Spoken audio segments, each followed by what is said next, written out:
Bonjour à tous et bienvenue pour cette nouvelle vidéo. Dans cette vidéo, je vais vous réexpliquer comment dériver une fonction.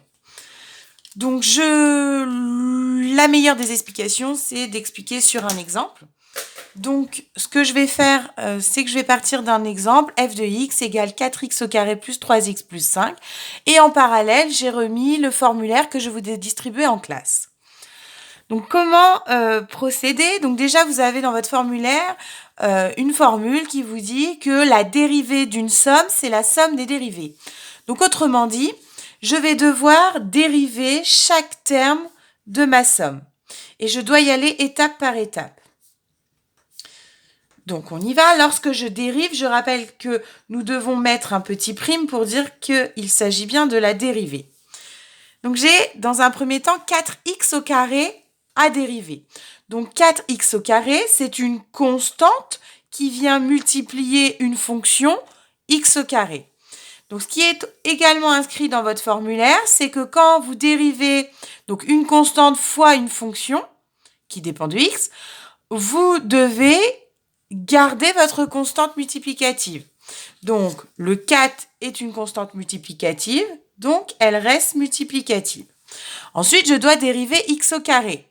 Il me suffit de regarder dans mon formulaire, dérivée de x au carré, c'est 2x. Donc, j'écris dérivée de x au carré, 2x.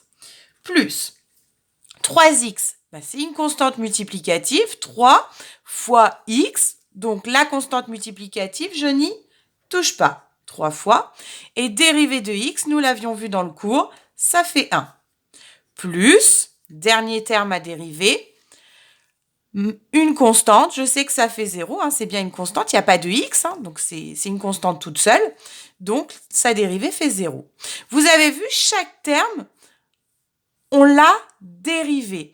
Il est important, vous ne pouvez pas réécrire un terme de la même manière. Il y a forcément un changement entre l'écriture d'au-dessus et celle d'en dessous. Donc, je regarde ce qui me reste. 4 fois 2x, j'ai 8x, plus 3 fois 1, plus 3. Donc, voici ma dérivée de ma fonction de départ, 4x au carré plus 3x plus 5, qui fait 8x plus 3. Nous allons partir sur un exemple numéro 2.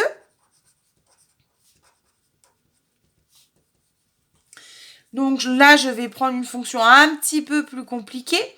Donc, 1 tiers de x au cube moins 3x au carré, plus 1 demi de x, plus racine carrée de 4.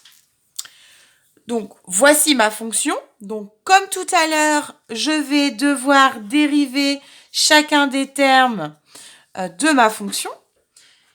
Vu que je dérive, je n'oublie pas mon petit prime, f' de x. Et j'y vais étape par étape. Donc là, j'ai fait exprès de vous mettre des fractions, car je sais que vous n'êtes pas très à l'aise avec cela. Et j'ai mis une racine carrée, car je sais aussi que vous n'aimez pas trop ça. Donc, 1 tiers de x au cube. 1 tiers, ça reste une constante multiplicative. Donc, je la laisse telle qu'elle. Ensuite, dérivée de x au cube. Je regarde dans mon formulaire. Quand je dérive x au cube, ça devient 3x au carré. Ensuite, moins 3 constantes multiplicatives, je n'y touche pas, 3 fois. Dérivée de x au carré, je regarde dans mon formulaire, c'est 2x. Plus 1 demi, c'est une constante multiplicative, elle vient multiplier x, donc je la réécris. Et il ne me reste plus qu'à dériver x, la dérivée de x, c'est 1. Et ensuite, racine carrée de 4. Alors là, attention, parce que je sais que certains seront tentés d'aller appliquer cette formule-là, qui est que la dérivée de racine carrée de x, c'est 1 sur 2 racine carrée de x. Or là, est-ce que c'est écrit racine carrée de x? Non, il n'y a pas de x. Donc, c'est une constante. Et une constante, quand on le dérive, ça fait 0. Donc, on ne va pas appliquer cette formule-là de dérivation pour racine carrée de 4. À partir du moment où vous n'avez pas de x et que vous avez cette constante qui est toute seule, la dérivée, ça fait 0. Donc, on y va pour la dérivation. On regarde ce qui nous reste. 1 tiers fois 3x au carré, On simplifie les 3, il nous reste un x au carré, donc on peut écrire x au carré, moins 3 fois 2x, moins 6x, plus 1 demi fois 1 demi. Et voilà ma dérivée.